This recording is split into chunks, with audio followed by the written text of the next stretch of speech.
अगर आप एक एपीएस संचालक हैं तो आपको थोड़ा सा सावधान रहकर काम करने की ज़रूरत है, क्योंकि आपकी आईडी को कभी भी कंपनी के द्वारा और बैंक के द्वारा बंद किया जा सकता है। दोस्तों, मेरा नाम है बिलाल खान और आप देख रहे हैं स्मार्ट शॉप। आज की इस वीडियो में हम बात करने वाले हैं कि आप एक एपीएस संचालक हैं, आपके सेंटर पर काफ़ी अच्छा ट्रांजैक्शन होता है। इससे पहले कि आपकी आईडी को ब्लॉक कर दिया जाए, आपको थोड़ा सा समझना होगा और थोड़ा सा सावधान होकर काम करने की ज़रूरत है। जितने भी एपीएस संचालक ऐसे हैं जो हमारे थ्रू जुड़े हुए हैं, जिन्होंने हमें कॉल किया है, मैसेज किया है और बार बार हमें कॉल करके ये बता रहे हैं कि उनकी आईडी चलते चलते ब्लॉक हो रही है, यानी कि कल बहुत अच्छे से ट्रांजैक्शन हो पा रहे थे, लेकिन जब उन्होंने अगले दिन अपनी आईडी को लॉगिन किया है तब उनको पता चल रहा है कि उनकी आईडी को कंपनी के द्वारा ब्लॉक कर दिया गया है। और कंपनी से इसका रीज़न पूछने पर उनको ये जानकारी दी जा रही है कि आपकी आईडी से कुछ सस्पिशियस एक्टिविटी हुई है, कुछ सस्पिशियस ट्रांजैक्शन किए गए हैं, जिसके चलते कंपनी ने आपकी आईडी को बंद कर दिया गया है। आपकी आईडी से कुछ फ्रॉड ट्रांजैक्शन होने की आशंका हुई है या किए हैं, इस वजह से आपकी आईडी को परमानेंटली सस्पेंडेड कर दिया गया है। अब तक जितने भी एपीएस संचालकों की आईडी को कंपनी के द्वारा चलती हुई आईडी को कंपनी के द्वारा बंद किया गया है, अब तक जितने भी एपीएस संचालकों की आईडी को सस्पिशियस एक्टिविटी में कंपनी के द्वारा ब्लॉक किया गया है, जांच पड़ताल करने के बाद ये रिजल्ट सामने आया है कि उनकी आईडी से कुछ ऐसे मल्टीपल ट्रांजेक्शन हुए थे।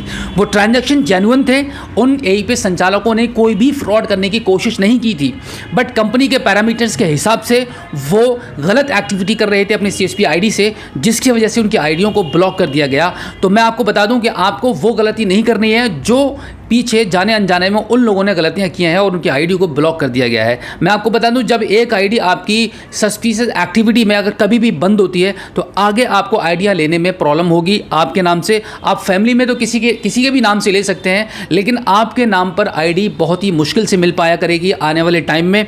अभी अगर आपकी किसी भी कंपनी में आईडी बंद हो गई है किसी भी सस्पिशियस एक्टिविटी में, तो हो सकता है कि आपने अब तक किसी दूसरी कंपनी से कोई अपनी डॉक्यूमेंट्स पर आईडी ले रखी हो, लेकिन आने वाले टाइम में ऐसा धीरे धीरे कंपनियां और बैंक अपने आप को डेवलप कर रही हैं कि आपको ब्लैकलिस्ट कर दिया जाएगा और फिर कभी भी आपको सीएसपी या एपीएस नहीं बनाया जाएगा।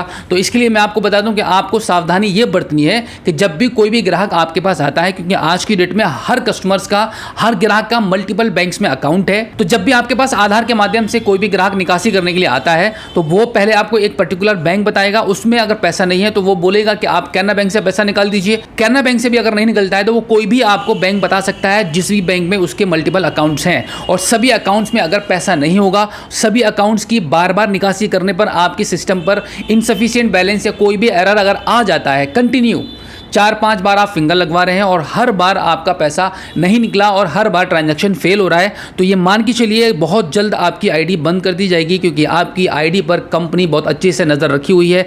आपके हर एक ट्रांजैक्शन पर कंपनी फोकस कर रही है। कंपनी ने अपने एम्प्लॉयज़ को बिठा रखा है, सिर्फ इसी बात पर एक टीम गठित की गई है हर कंपनी में, जहाँ से आपकी आईडी पर जितने भी ट्रांजैक्शन हो रहे हैं उन सभी ट्रांजैक्शन पर बहुत अच्छे से नज़र रखी जा रही है। क्योंकि पास्ट में इतने ज़्यादा फ्रॉड हुए हैं, इतने ज़्यादा अलग अलग तरीकों से फ्रॉड हो चुके हैं, जिसकी पेनल्टी कंपनी को भुगतनी पड़ती है। एक ग्राहक, एक सीएसपी, एक एपीएस संचालक तो फ्रॉड करके निकल जाता है, लेकिन उसका खमियाजा कंपनी को भुगतना पड़ता है। तो इस वक्त कोई भी कंपनी और ज़्यादा रिस्क लेने को रेडी नहीं है। आप एक बार में एक कस्टमर का मैक्सिमम 2 बैंकों का ट्रांजैक्शन कर सकते हैं। यहां पर आप नज़र में नहीं आएंगे। जब कंपनी किसी की भी आईडी को ब्लॉक करती है तो ये बताकर नहीं करती है कि आपकी आईडी को ब्लॉक किया जा रहा है। यहां पर नुकसान ये होता है कि आईडी का बहुत बड़ा नुकसान नहीं है, आईडी कितनी भी ब्लॉक हो जाए कोई फर्क नहीं पड़ता, लेकिन फर्क ये पड़ता है जब आपकी आईडी ब्लॉक हो रही होती है, आप काम कर रहे होते हैं, आपकी आईडी पर पैसा भी पड़ा हुआ होता है।